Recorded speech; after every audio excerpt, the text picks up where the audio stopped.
पूर्व पश्चिम उत्तर दक्षिण चारू कोने बरिसेने मेघ पूर्व पश्चिम उत्तर दक्षिण चारू कोने बरिसेने मेघ घर में से निकालिने पापा हो अपना पापा मेघ से अरज हमारे घर में से निकालिने चाचा हो अपना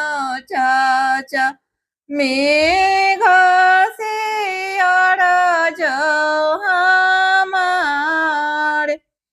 घर में से निकालिने भैया हो अपना भैया मेघ से अरज हमारे मेघ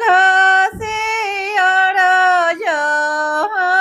हमारे आजू जाने बरसा मेघ काटू जाने बरिसा बेटा के साजब बारात आजू जाने बरिसा मेघ काटू जाने बरिसा बेटा के साजबे बारात आजू जाने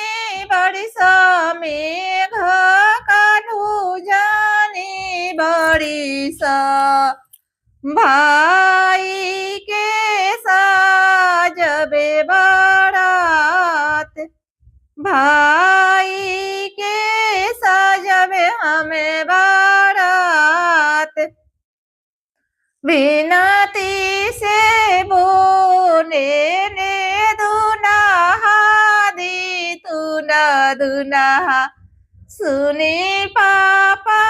बचन हमारे सुनी पापा बचन हमारे सुनी पचाचा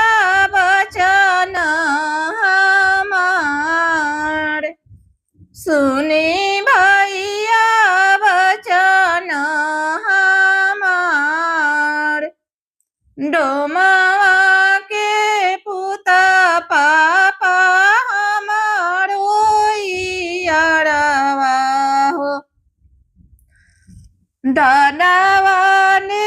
अहे गाना घोड़े डोमावा के पुतवा भैया हमारो यारवा हो दानावा ने अहे गाना घोड़े बाजा जावा के पुतवा भैया हमारो यारवा सिंदूरा ने अहे झपेदार जे सिंदूरा